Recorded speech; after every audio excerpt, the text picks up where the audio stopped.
तो कहानी की शुरुआत में डिटेक्टिव पूछती है, मुझे दोबारा बताओ एडवर्डो,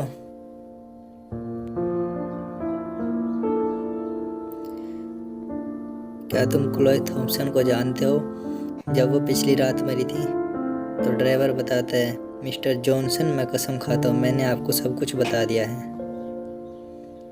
डिटेक्टिव अंदर ही अंदर सोचती है कि यह झूठ बोल रहा है। तब डिटेक्टिव कहती है कि तुमने मुझे सब कुछ नहीं बताया।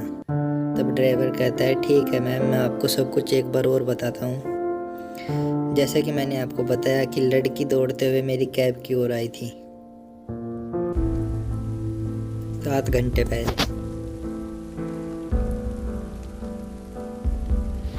और जैसा कि मैंने कहा वह बहुत डरी हुई दिख रही थी।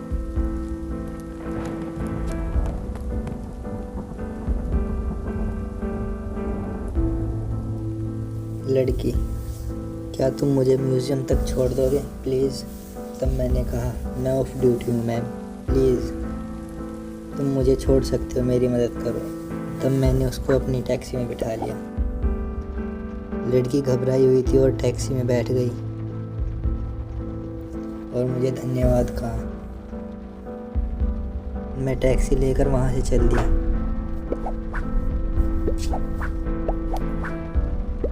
फिर लड़की ने अपनी एक दोस्त तिरिसा को फ़ोन मिलाया और उससे बात की। मैंने ध्यान से सुना नहीं, लेकिन वह कुछ अंगूठी के बारे में बात कर रही थी और उसने मेडुसा वेनिटी नाम की पेंटिंग का भी नाम लिया था। तभी उसका फ़ोन भी डाउन हो चुका था। उसने कहा कि वह खतरे में है तिरिसा, और उसका फ़ोन स्विच ऑफ हो गया।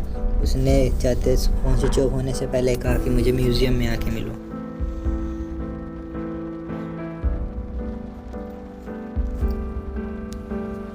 तभी हम म्यूज़ियम तक पहुंच गए और मैंने मैम से कहा कि अब सब कुछ ठीक है मैम,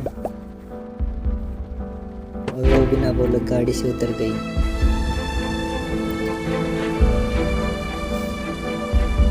तभी उसकी गर्दन पर आकर कुछ लगा, वो देखने में बहुत तेज था।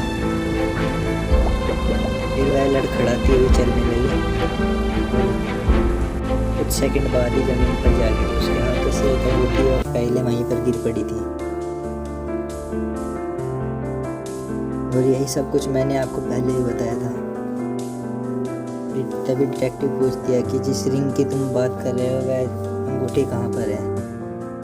एंड वो इज तिरिसा। तुमने तिरिसा का नाम लिया, तिरिसा कौन है? शायद मैंने पीछे कुछ छोड़ दिया है। जब मैं पिछली रात क्राइम सीन पर गई थी, तब डिटेक्टिव पिछली रात क्राइम सीन पर जाती है और वहाँ पर जांच पड़ताल करने लगती है। तभी वहाँ पर एक पुलिस ऑफिसर डिटेक्टिव को रोक देती है। वे कहते हैं कि हम प्राइवेट इन्वेस्टिगेटर को अंदर जाने नहीं दे सकते। तभी डिटेक्टिव उनको कहती है कि तुम्हें मेरी हमेशा ज़रूरत पड़ती रहती है। यह सोचकर पुलिस वाला उन्हें अंदर जाने देता है और डिटेक्टिव केस की छानबीन करती है।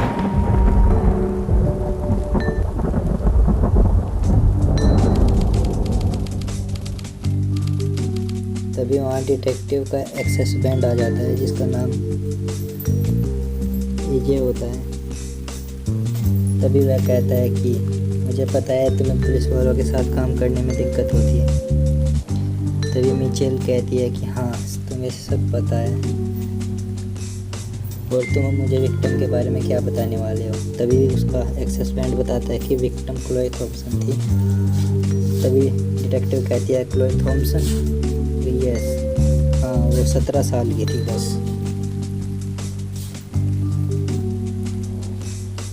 तभी वहाँ पर खड़ा पुलिस वाला कहता है कि मुझे लगता है ये हार्ट अटैक से मरी है। लेकिन डिटेक्टिव कहती है कि नहीं, लगता तो हमें भी है कि यह हार्ट अटैक से मरी है, लेकिन यह सिंपल हार्ट अटैक केस नहीं है।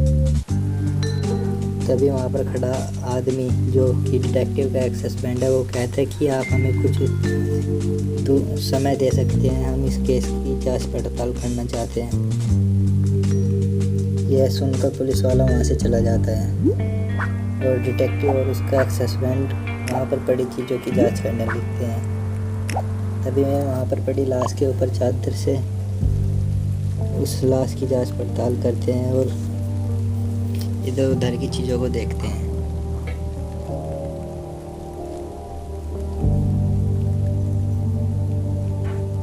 दोनों एक साथ काम करते हुए वहाँ पर क्लू ढूंढने की कोशिश करते हैं और वहाँ पर पड़ी फाइलों को और उसकी अंगूठी के बारे में अभी डिटेक्टिव को याद नहीं है, तो वह वहाँ पर खड़े बड़े कागज़ों और उसके फ़ोन पर ही ध्यान रखती है।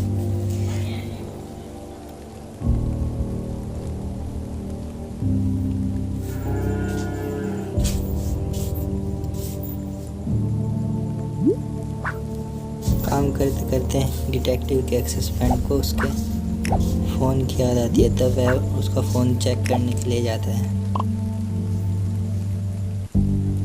तभी उन्हें देखता है कि फ़ोन ज़मीन पर गिरकर पूरी तरह टूट चुका है।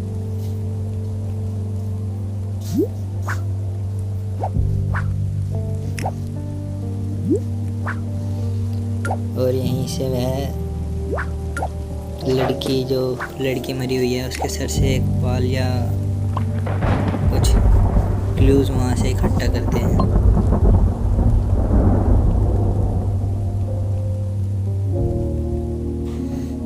इसके बाद वे वहाँ से क्लूज इकट्ठा करने के बाद चले जाते हैं। तभी डिटेक्टिव अकेले में वहाँ पर कुछ क्लूज ढूंढ रही थी, तभी उसका एक्सेसमेंट पीछे से आ जाता है और उससे पूछता है कि क्या तुम्हें कुछ मिला। तभी डिटेक्टिव कहती है कि हाँ, मुझे इसके गले पर एक छोटा छेद मिला है। तभी उन्हें वहाँ पर एक नया क्लू मिलता है, स्मार्ट डार्ट, जिस स्मार्ट डार्ट से बारिश के दिन उसके गले पर वार किया गया था और जिसकी वजह से हार्ट अटैक हुआ था। तभी डिटेक्टिव वहाँ पर हार्ट अटैक की थ्योरी स्किप करती है।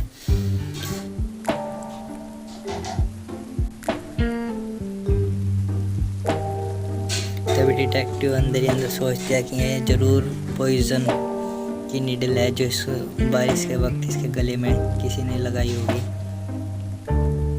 तभी डिटेक्टिव का एक्सेस बैंड कहता है कि हम यहाँ पर हमेशा मौजूद रहेंगे।